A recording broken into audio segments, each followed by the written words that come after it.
Hello and welcome back to the Wilfie podcast. This is episode 3. Sophie, how are you? I'm okay. How good, are you? Good. Yeah, not too bad, thank you. It's a bit weird saying hi, how are you actually, isn't it? Because I've seen you all day. Yeah, it's really weird. Trying to get my head around it. This podcast is going to be slightly different because we're going to do a bit of talking about maybe potentially controversial or sensitive topics in terms of do we agree with certain things or not agree with certain things, and then we're going to have a look at if the public also or what they say. So what percentage of the public agrees or disagrees, and then we can sort of discuss more about that. Does that sound okay? Perfect. Nice. Soph did a lot of starting work on the prep, and I've done lots of starting work on prep. So hopefully, all together we'll have one podcast. But yeah, so let's get straight into it with euthanasia. And what is that? So euthanasia is legally being able to basically kill yourself. I just hit the wire. That's fine. Just don't do it again. Legally being able to end your life, but specifically if you were terminally ill. I agree. You agree? Okay. I've always agreed with this. So we always had this conversation with Grandma, where she had obviously had dementia and she started losing her mind. And it was like we didn't see her every day, but obviously my auntie saw her every day. And it was hard. Like talking to her on the phone, she sounded normal, she sounded fine. Seeing in her person, she was a completely different person. She didn't remember me. I remember when I walked in there one day in the home and she just went, she saw everyone else, recognised everybody else except from me. And my heart broke. I walk in there and she was like, "Who are you?" And my auntie had to remind her after I've gone out to look after one of the boys because they've stung themselves on the stinging nettle. So me, mum and my uncle went out. And yeah, when I walked in, she didn't recognise me again. So like Anna had to remind her over and over again like who I was. And then when she was getting to like the end of life, where she was put on end of life quite a few times, it wasn't fair. Like they had a power of attorney. Like they should have been able to make the choice of, look, she's no longer here. Like it's just her shell. There is nothing of her anymore. Like she should go. Like you put down a dog, don't you, when they're ill? Yeah. So why can't we do that to humans? I couldn't watch Andre live his life any longer with the way he looked. No. So I think this is where it becomes controversial or a sensitive topic, because there's obviously the argument to say they're not the same person as they used to be, and therefore it's like a different person. The other argument would be maybe from their perspective, they're still living out their life and maybe wouldn't want it to end, even if they don't know everyone. Like they're not sentient. They're not aware. But what if they put on end of life? Then like what? Then you just wait for months and months on end, and then they go, "Oh yeah, maybe she's not on end of life anymore. Come off end of life for a week. She's on end of life." This went on for like a year. Yeah. And it was so unfair on her. She was bed bound. She didn't leave. I mean, I wouldn't have like let her have the choice of killing herself there and then. Do you know what I mean? Like, it would have had to take a while. It would have been to the end of where it was like end of life. That's it. Like, if it's end of life, just put him down. If a dog is terminally ill, put him down. That's what you do. Maybe not cancer patients as such, because they still have like that living life. This is only to say it should be an option. Yeah, but so if someone with dementia, ill and you know that you're going to die in the next 6 months, say, yeah, do you have the option to die now while you're not in pain? Because obviously in the UK, euthanasia is illegal. In I think Scandinavia, I think Switzerland, it's legal. So some patients will choose to end their life. A lot of elderly couples will choose to end their lives together. They'll go to doctors on the same day. Yep, we're going to die on this day. Have like a family gathering like the day before or a week before. But then it's to nice celebrate to know their that life, you're dying then, doesn't it? Like, you know you're going to die on that day. Like, and it's not going to be painful. You're just going to die in your sleep that night. Yeah, like, you know it's planned. So if you don't want to do it, you can opt it out within like an hour or so. Like, do you know what I mean? Like, be like, oh, actually, no, maybe I don't want to like die. Yeah. I think they do is it called a psychological evaluation beforehand to check that you're not like, I don't know, depressed or whatever. But it's just like, I think it's specifically it's terminally ill what people. we're talking about is terminally ill people. But I know in Scandinavia it has been known that elderly couples have chosen to life itself, which I think is quite nice to at least to have as an option. Yeah. It's like if we're 90, well, I'm not going to make it to 90, but if if we're 90 and like I'm dying and you just get diagnosed as well with something else, probably dementia, Probably no my luck. then we could make that decision, I suppose. I don't know. It's weird to think about. I It's don't think I hard- can make the decision until I'm in that It's situation. hard to say for yourself, Mm. but for a family member, So I you would think- want to put our lives in the hands of our kids' kids. like, no, like, say for argument's sake, we end up with, like, cancer. I'm guessing you have your mind screwed on in the sense of, like, you watch it on TikTok and it makes me cry every time. There is this one story that makes me cry, and I can't remember her name right now, but I just watched the husband talk about it. And she was diagnosed with cancer and it went on for years, and she died July the 14th, 2023. And that she knew she was going to die because she was just terminally ill, and she was trying to figure out her life plans, what to do, like tick off her, what they're called? Bucket list, that's the one. And do all of that. But, like, live it before you die. You don't have a set date that you're going to die. You could die tomorrow if you're terminally ill, or even if you're not terminally ill, you can die tomorrow. Yeah. Like, it's really difficult to know when you're going to die. So, like, cancer patients might want to choose when they want to die, but people who are not in themselves, and you can see they're not there, like, they just look completely blank, like dementia and all of that. The bit where that gets difficult, I suppose, is if you were to ask them there and then. But that's when you take a power of attorney. But if you have a power of attorney, you take their life choices. Yeah. I mean, I've eaten quite a few. I mean, watching two family members die of Alzheimer's, I'd have rather, because I grieved whilst they were changing, and then they die. You have nothing to really grieve for. You grieve for that they're not there anymore, but you don't have that grief of they've died, they're not here anymore, because you've gone through it for 2 or 3 years, or in some cases longer. And it's like, if when they lose their mind, they lose their mind. Like a power of attorney, you take control of it, and you can then make the choice. Okay, it's not nice for you to make the choice. For, like, say, for argument's sake, it's your dad or your mum or something. You've got to take the choice of, do you actually really want to lose this shell of a human being that used to be your mum but is no longer your mum? Yeah. Which is difficult, but Very having... difficult. I think, personally, I couldn't ever make the decision. I think I would keep them alive. I don't think I'd be able to say, yeah, do it. I think what makes it easy is, like, Grandma had a DNR.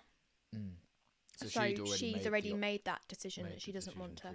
Although they did resuscitate her. I think it would be different if, like, my mum and dad now came to me and said, "Oh, by the way, if I ever get terminally ill and, like, you can see that I'm no longer there, yeah, like, and there's obviously no cure, obviously let me live for a little bit like that, like 3-4 months, and then after that, kill me."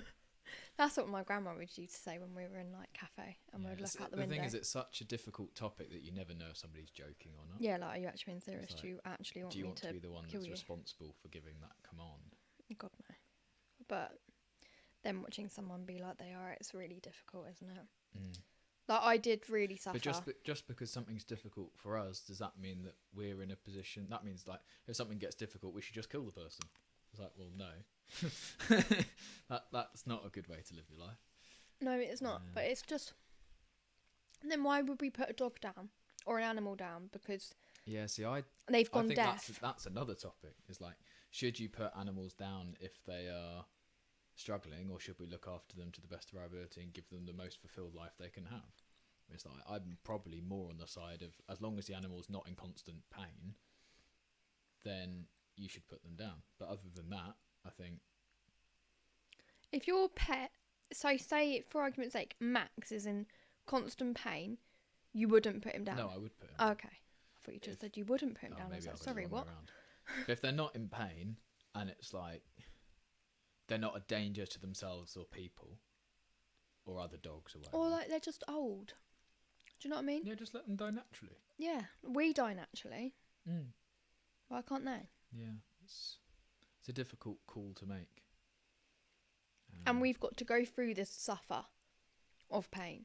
Like cancer patients. Yeah. They have to suffer. Do you know what I mean? Yeah, it's a difficult one. So let's see what the public think. What do you think the side of the public will be on? Do you reckon I think it will euthanasia be yes like... or euthanasia no? I think it would be a 50-50. Okay, so 62% against 34%. And yes, mathematicians, that doesn't add up. There is an uncounted I was going to say.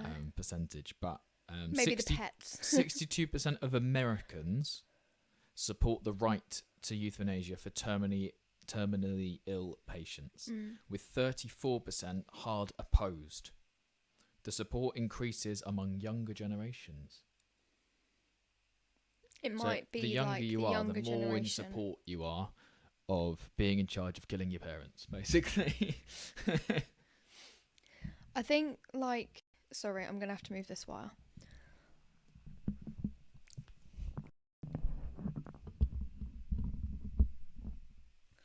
There we go. It feels like it's just rubbing against the blanket, and I don't want you to get annoyed at the recordings. I think it is a really hard one, though, isn't it? Really, like at the end of the day, like we would always say, we'd sit around with like, we really wish we could just put him down like we would with any other animal, because it's really hard for yourself to watch, and you don't know how they feel because you can't actually tell them or ask them, how are you feeling? Because there are no words that come out of him, and they just look so sad. Like, it would always break my heart walking in there. And then, TMI, but when I went in to see Andre when he died, he looked more at peace dead than he did alive. Yeah. And he felt alive in the room. Like, we walked in and, I sat with him. There's just a sense of relief, I suppose. Yeah, and I sat with him for like, how long? 4 hours? Maybe longer than that, with his dead body. That you think, I would rather sit there with it alive. But actually, I was quite relieved he was gone, because he's no longer in pain. Yeah. And it wasn't fair on him being in that pain. Yeah. Never. Yeah. But I guess it's the difference of like, I don't know, what people think, really. Yeah. I mean, 62% of Americans agree with you, so... Good.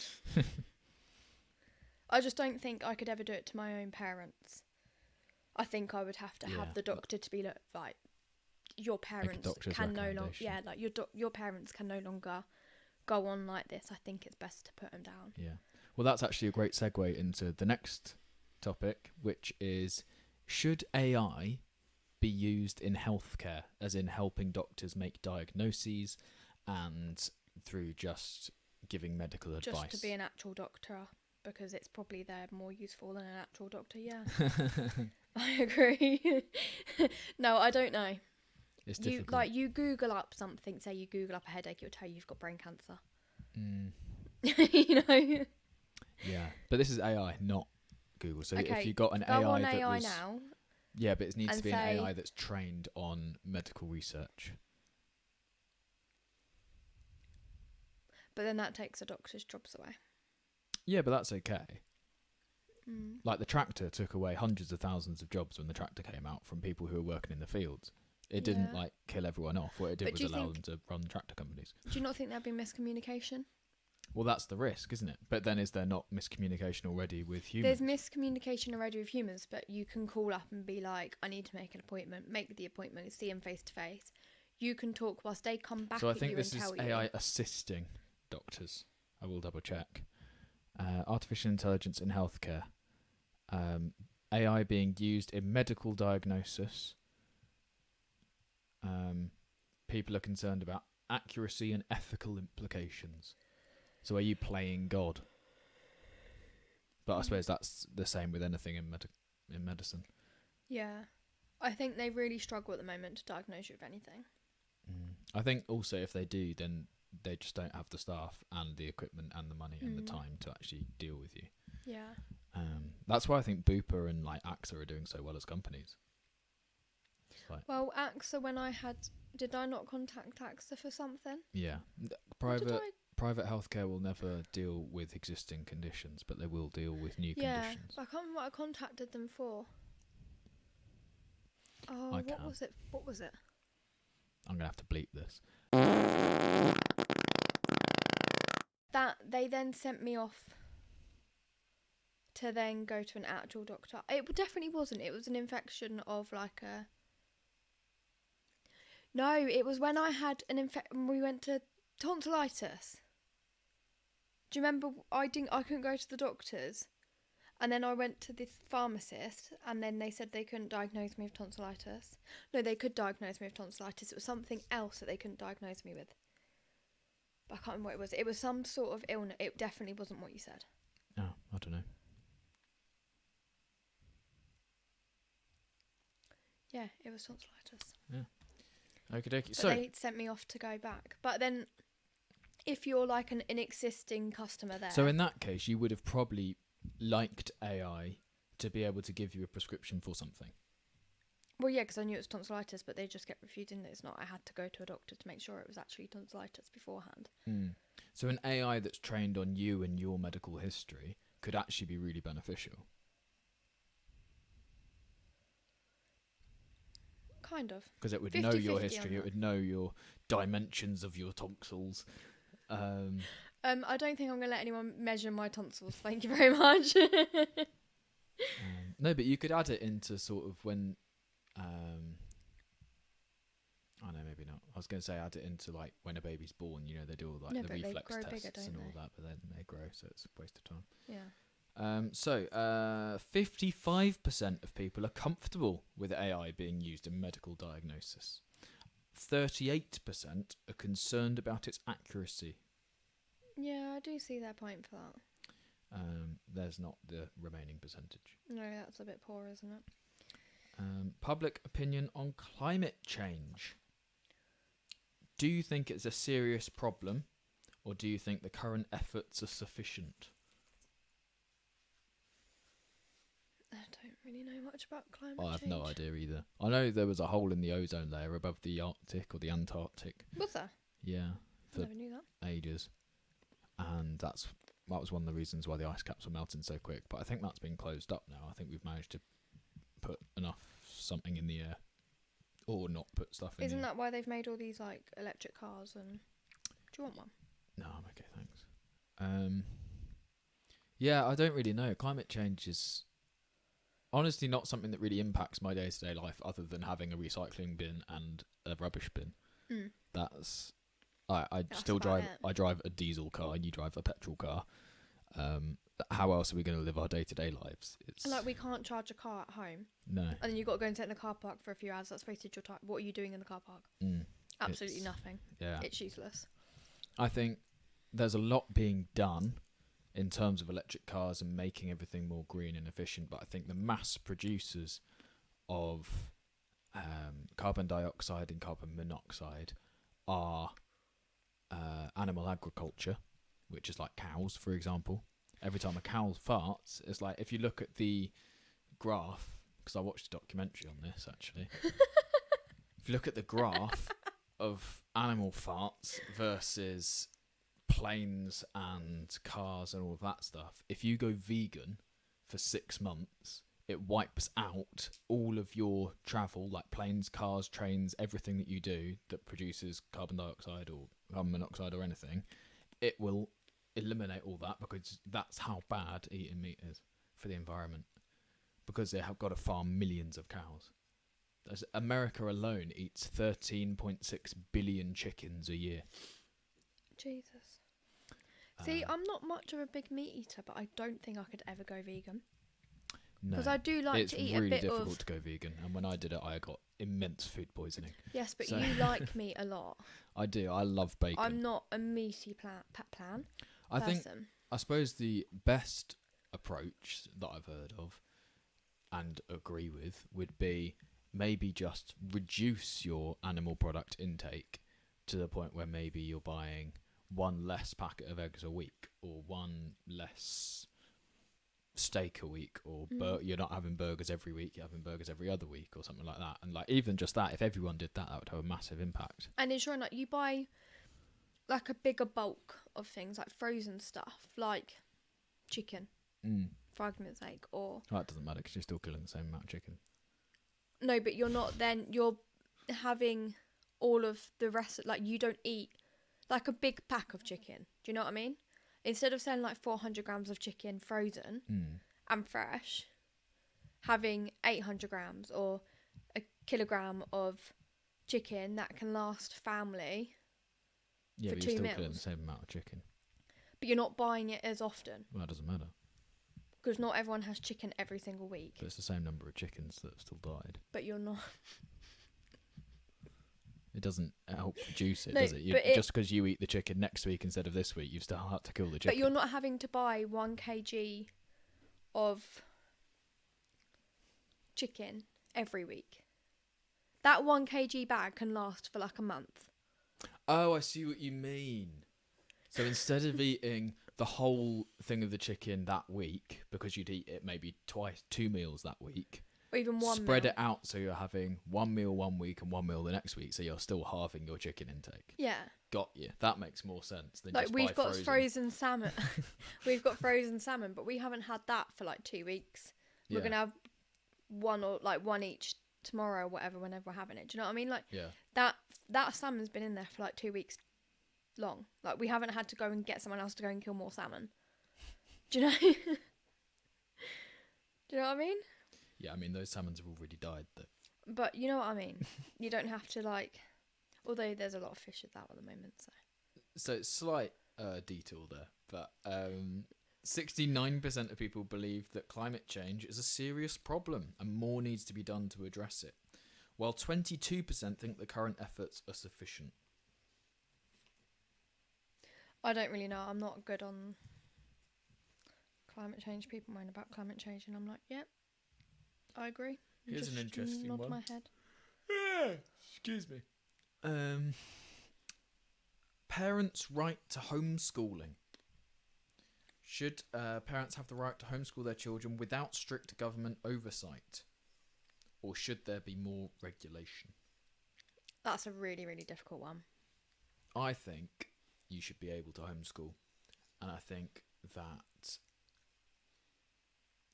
you should be allowed to do it in professions instead of just maths and English and science and the typical route. I think if you can show that you're learning a skill that would be useful in the professional environment, i.e. sales or analysing profit and loss or balance sheets or bookkeeping or something like that, if you're learning that, and there should be a basic test, I think, of maths and English, not GCSE, not whatever they call it in America, SATs. It should be a basic level of English. Can you read sentences and can you write sentences? That should be it. Can you express an opinion about something in written form? I agree. I don't think letter writing should be a necessity, because as and when you need to write a letter, you learn how to write a letter. As and when you need to write an email, you learn how to write an email. And these are all things that even if you learn them in school at GCSE level, you still have to relearn when you go to do it in the professional environment, because you've had 2 years in college where you've had to do something else. I agree with the GCSEs and the SATs, because they're so difficult now. Like they changed when we were in school, they changed from having like you had the book in front of you and you had the poems in front of you to then having to remember all the quotations from the books and the poems. What's that preparing you for? It's not. Where have I remembered all them poems? I haven't even read one poem to a child. I read books, but I read basic books. Do you know what I mean? I don't read difficult words and be like, oh yeah, do you remember when I was reading this book and this is what the quote said? Like that doesn't come into you. Like, why do you have to remember quotes and poems? Whereas you could just learn how to like punctuate and simple sentences, like you were saying. Well, not even that, but because like computers do it now. My phone shouts at me every time I do something wrong, so I know. Oh, well, I don't have it on my phone. I've got Grammarly on mine. It just fixes all that. Oh, That's why Grammarly's a company. It's literally to fix that problem. It's like, AI, as that gets more ingrained into society as well, will start to do more and more of that. We'll just sometimes be writing whole emails. Like I know when I've been prospecting pubs to go and play gigs at site, I use AI so that I can get the message written and I don't have to spend ages doing it. I say, here's the first email I sent. It's got all the information that I need in it. Please can you write another email and include the same information, but this is the fourth chaser or the fifth chaser, which I still need to send today, but I'll probably do tomorrow. I still need to invoice the place I played yesterday as well, which I've also forgotten to do today. I don't know about the homeschooling thing, like, because it gives you such... If you look back in 2020, when there were 1 and 2 1-year-olds, lockdown babies, who had no social interaction because of lockdown, school is a very social place. You meet new people, you meet friends, you play with each other. And from different backgrounds as well. Yeah, whereas if you're being homeschooled, you don't have that. Well, not necessarily. I mean, I run the homeschool groups for tennis. Yeah, so I mean, like, if parents are on the ball for it... So I think maybe that's the way to do it. You have to go to an after-school club sort of thing. There should be more regulation in terms of you should say, you're allowed to homeschool your kids on whatever you like, and we'll introduce a basic maths and English test, which basically anyone can pass by the time they're age 11. And because it's basic maths and English, it's not GCSE or A-level or a degree, it's basic. Can you read a book? But they do basic stuff in college if you fail in English and maths. But this is the thing, like, failing English and maths at GCSE prevents people from doing their careers where they're never going to use English and maths. Like, when have I ever used trigonometry? I haven't ever used trigonometry. The only reason I would have ever is when I'm doing building, because I know trigonometry is involved in building roofs. I know that because of the treehouse. But you know what I did? This was before I learnt trigonometry in school, by the way. I Googled it, and I worked out how to do the roof, and I put it on correctly first time, never having built anything before. And the problem, Google has sort of ruined the whole school system, because you can just, you know everything. You have all human information at the end of your fingertips, pretty much. So I think how we test people now should be different. I don't think it needs to be the same. I think people should be more proactive in learning the things that they are interested in. And if you're proactive in learning the things that you're interested in, you will be able to build a business around that, and you'll find that school becomes irrelevant anyway. Because even if you do the full school process, say you're not homeschooled and you do the full thing, you're not in a better position than anybody else. Because if you haven't taken the time to build your business or, you know, email the right people, it's proactivity that needs to be taught. Being accountable, if something's your fault, you need to say it's your fault. Being proactive, if something needs to be done, you need to be the one to do it. Those two skills, and being reliable and punctual. Can you turn up on time, and will you turn up every time you say you're? But that's what part of school is, like, to make sure that you do turn up on time and you actually turn up. Because if you look at it... But I don't think that point is stressed. Like, I don't think people know that's why they've got to do it. People just think, oh, I'm just going to get told off by my teacher, I don't really care. Whereas actually, no, it's teaching you that skill. It's like getting homework in on deadlines.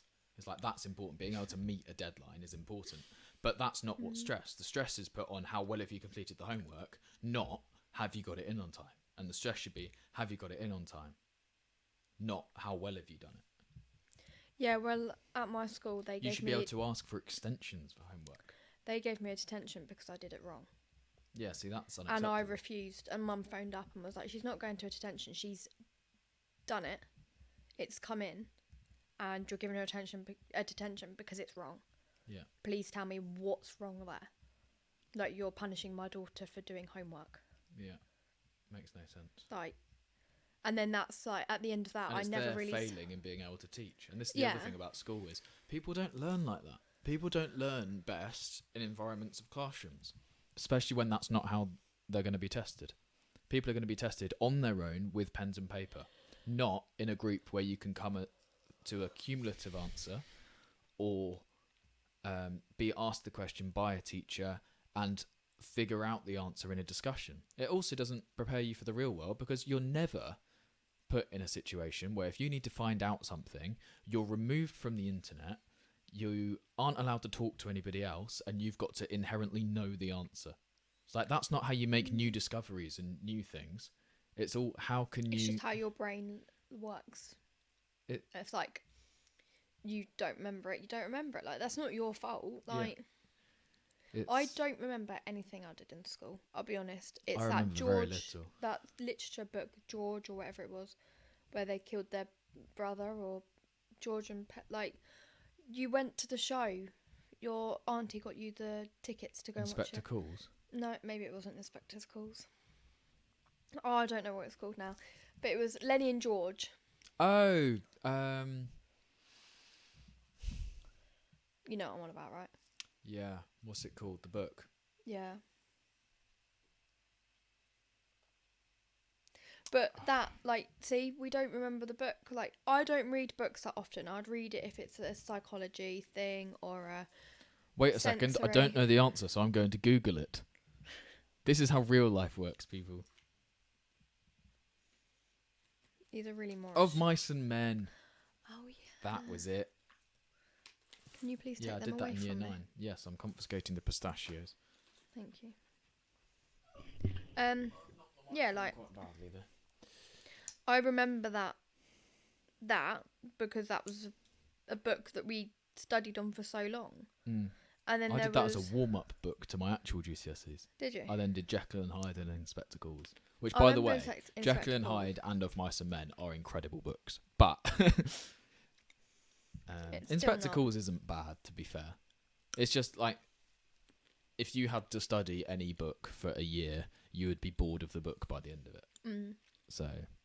And you'd have to study it sentence by sentence. And think about what it could possibly mean. And have you if the seen that? punctuation's in the right places and... Have you seen the skit? I can't remember who did it.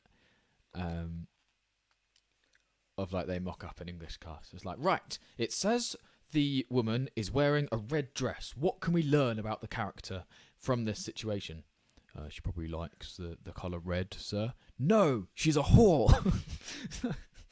Okay.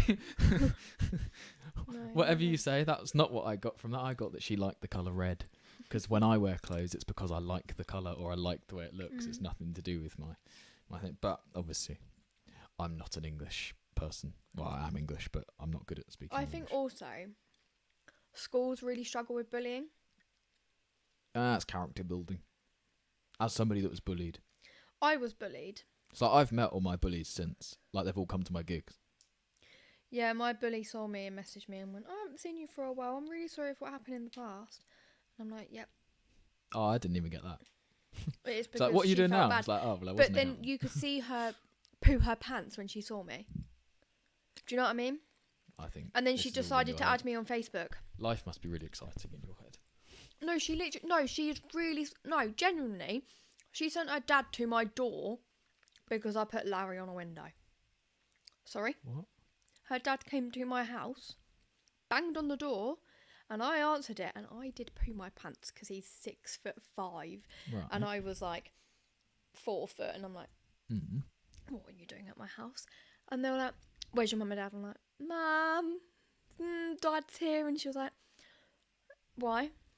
And I already told my mum I put Larry on the window. I'm not going to get in trouble. Who's Larry? What are you on about? It's a name, Larry. Why? Why are you bullying me? Why are you bullying me? Why are you coming to my house because I put Larry on a window? What is Larry on a window? Larry is you're alone. What?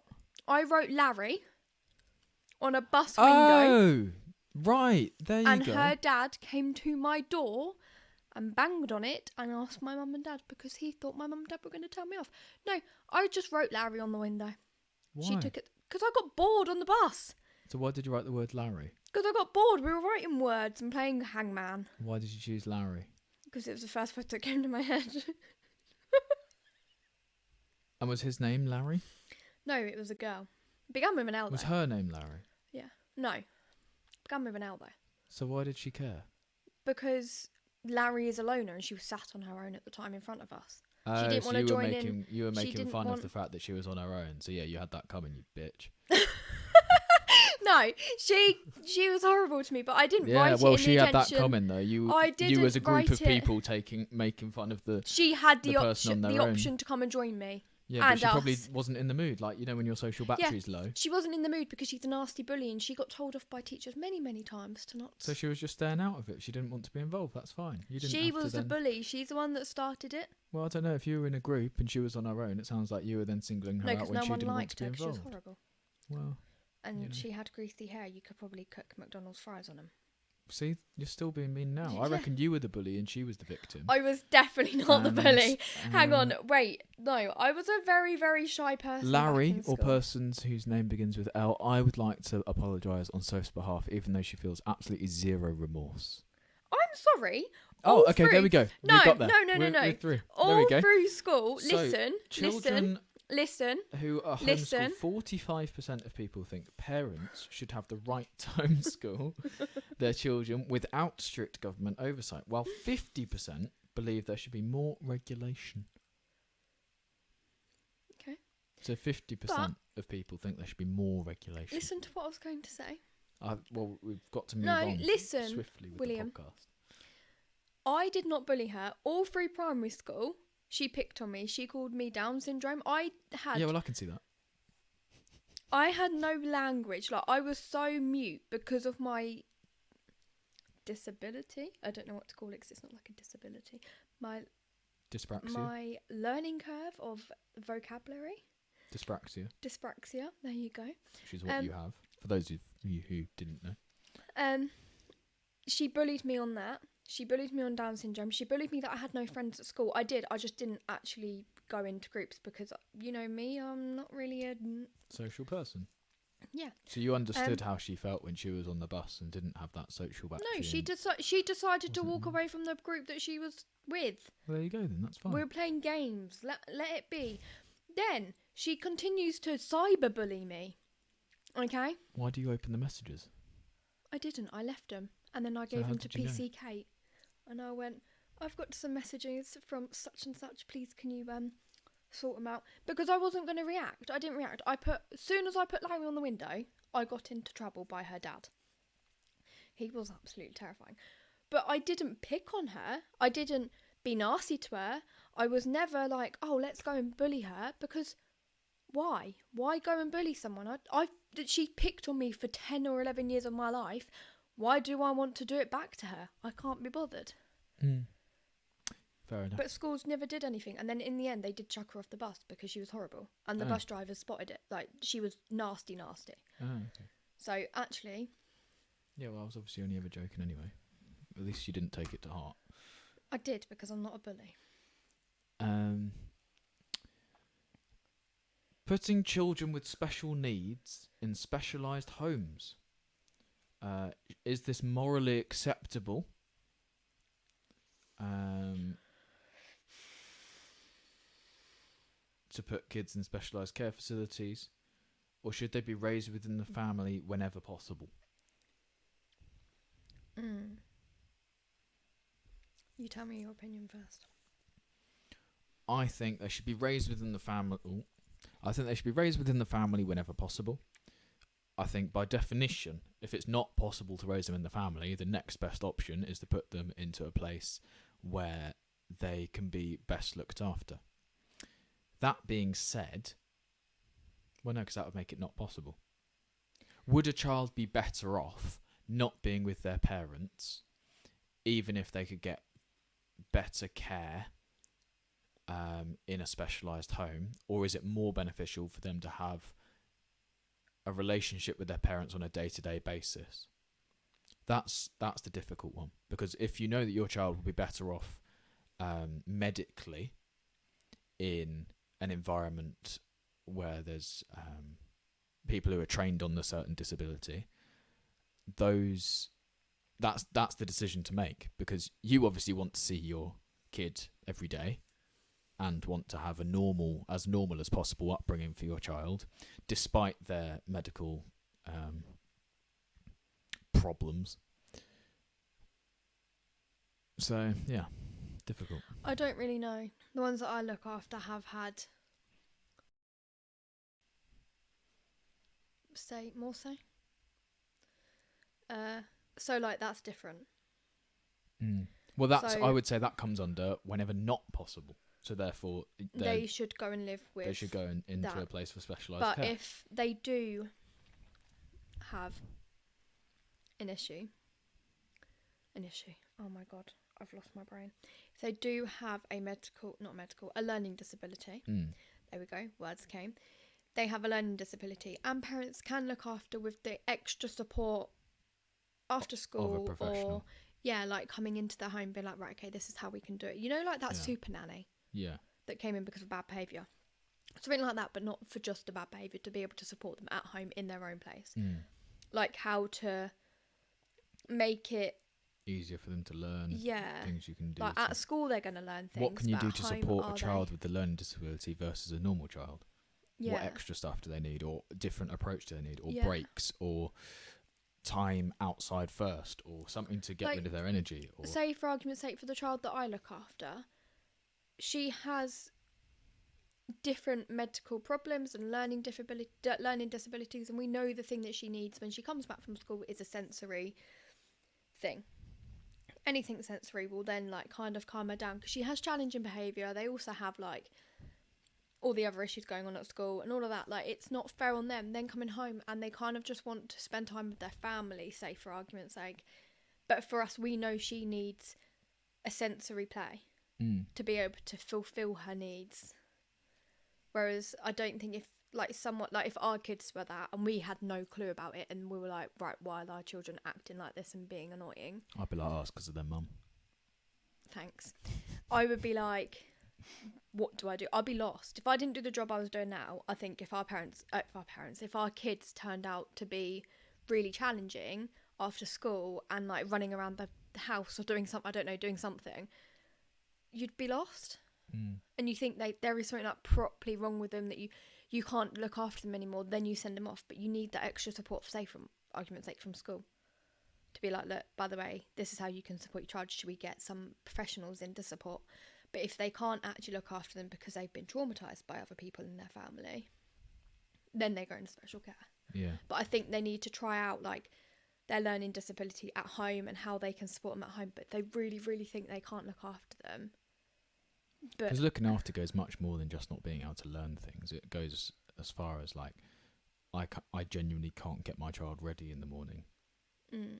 Like, I don't have the time to clean up when they wee and poo everywhere and like throw stuff out the window and just have fits of rage. Yeah, because you'd get dangerous. So frustrated. It's like, well, it's just difficult to deal with. If you've got other kids that aren't don't have special needs, are you allowed to say that? Special needs, special circumstances, learning disabilities. Well, it's not just learning disabilities though, is it? Just disabilities in general. And you have other kids that are quote unquote normal, then you've got to look after their safety. That's the difficult thing. Yeah, I don't really know. It's really hard because it's heartbreaking, isn't it? Because you want to, obviously, if you're any decent human, you want to do the best of your ability to support them and all your children. Then you think the best, like in some cases, there is one that they're like, they could be medically ill, like, I don't know, with a lot of seizures, for argument's sake, but they can't cope with them seizures because they're not always there right next to them, because they have another child or two other kids or three other kids to look after. What about a job to and work they can't at? Yeah, and they can't look after them, and then the school phoning up going, right, your child's had this many seizures, I've given them such and such, please may you come and pick them up, or please may you meet them at the hospital because they've gone past procedure. Yeah. And that's like, oh my god, now I've got to come from work to go to see my child. And maintaining a job like that and paying a mortgage, so and it's just, and both parents will have to be like working overtime, and then who's going to be looking after the other kids and that one whilst you're doing overtime? Like, it's really difficult. I don't really know how you answer that without, I don't know, you have to really, really, really think about it in terms of, is this the best for your child? Yeah. So, a recent survey indicated that 40% of people believe it is morally acceptable to place children with special needs in a specialised care facility, while 55% think they should be raised within the family whenever possible. But I would say that 55% saying should be raised within the family whenever possible, obviously. Yeah, definitely. I would if It's our only when it's children not came out. possible that it should Yeah. be, when It's even unsafe. going into a special care facility is even an option. You can take them for respite, so you can have. Like I don't summer know camp. if like they do it no, I don't know if they do it anymore. But you can take them into like a respite place for a couple of days to give yourself 5 minutes. Do you know what I mean? And give you some like. There are some kids that can be so mentally draining, not in like such a bad way because it's not their fault, but they can be really, really hard on other parents that they're like, I don't get to spend any other time with my kids. If I send them to respite, they're going to feel like we don't love them. But if we send them into a care home, I will never get to see them again. So I think sending it's them into all respite how will you help. frame it to the child. Yeah. I think Like, if you look, say, we're look, gonna- we're going let's- to this camp, it's going to be really good fun, it's going to be a great Yeah. experience for you, then the kid would be like, yeah, cool, that sounds like Because fun. at my current place, they used to do respite and they used to take kids on in respite, but then they could no longer do it because I don't. It's really probably know quite why. staff intensive and very But- difficult for the staff and to like, get to know those children Yeah, quickly. because they're in and out. Mm. So like having a second family, for argument's sake, being like, this is your other family that you can spend time with on See, I these feel such like that's dates. confusing to anyone as well, especially when you're a kid. Yeah, that is true. Like, it's confusing But enough like when into parents get us divorced, being isn't like it? a second family, instead of calling it a second family to them, saying there are. Oh, I don't really know how you'd phrase it. It's really difficult. Like I would, if our children came out with a learning disability or special needs or something, Yeah. I could never ever. Your look on your face. I could never ever send them into like a respite or anything. No, I'd but have that's to because fight you them. are that respite. Yeah, I know what it's like. I just deal with it at home. I'll live in but- the annex. But I don't think I could ever do that to them because I know that deep down, because they're not traumatised by me, because I'm not going to do anything to them, deep down I know they'll do better at home because Yeah. they'll have that extra bond, that extra safety net. When also you've being got at the home. behind the scenes look, I suppose, at what goes on. And it's fine Yeah. when there's certain staff members with them and then there's other staff members that aren't as Yeah, good. and like some challenging behaviours come out. You don't want your own child to come out with new challenging behaviours. Do you know what I mean? Like, because they're challenging for you, you don't want it to be on someone else's hands. And like for them to be like, look, I'm actually really struggling with your child. I'm so sorry, but I can no longer do it. And then you having to find somewhere else. Do you know what I mean? Yeah. And that's like saying like respite and stuff. I don't know about respite and whatever, but I've heard of it. And like, it's got to be really difficult to give up your child because you need a break. Like, say for argument's sake, I can imagine like my mum and dad used to send me to my nan's because they can then go to work. Like, you do that to your own kids, and then you see them at the end of the day. Do you know what I mean? Like this, you might not see him at the end of the day. You might see him the following day or the following Or day the after week. that, or a week or months down the line because of things. Situation. Yeah. But I think if it's because you're struggling, then you also need help. Like, you can't just deal with it on your own. Yeah. But if they're being traumatized, then they definitely need to go in because it's not fair on them, and that can make things a lot worse for the children. Yeah. What time is it? 5 to 10. Happy to wrap up the podcast. That's basically all the topics that I've got. I've got a couple more, but we can always answer those in the next one. Yeah. I felt like this has been quite a good layout of the video. It's given us stuff to talk about. Been interesting. Hear each other's opinions, or I found it interesting at least. Yeah, guys, if you've enjoyed the stream, make sure to give a thumbs up and subscribe. We're trying to get to 50 subs at the moment so we can do live streams. So Yes, we can like answer your questions, and we can have more you know, interactive podcasts. and talk about your topics, not just our topics. So yeah, if you do have anything that you want us to discuss, make sure to leave it in the comments. And yeah, we'll see you in the next one. See you later.